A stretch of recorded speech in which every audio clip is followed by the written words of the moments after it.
A bird's best friend is a puppy.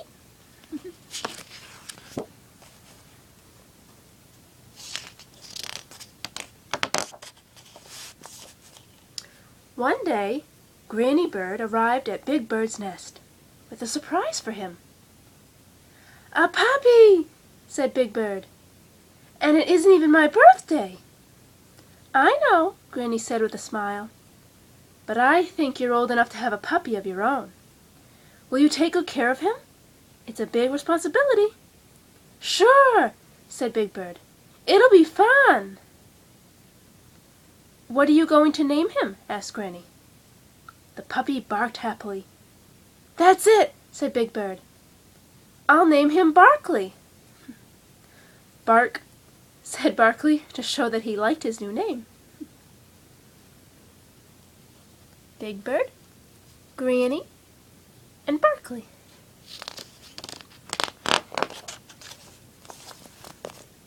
"Come on, Barkley," said Big Bird. "Let's go to the park."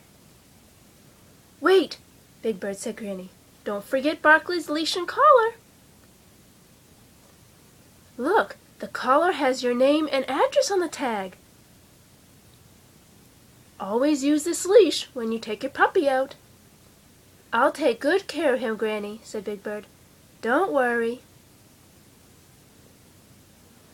Big Bird and Barkley walked past Oscar's trash can. "Hey, Turkey," Oscar called. "Who's the walking dust mop?" "This is my very own puppy, Barkley," Big Bird told him. "A dog, eh?" said Oscar. "That's not as great as having a pet worm, like Slimy here." "But not bad." Oscar has a pet worm, and Big Bird has a pet doggy.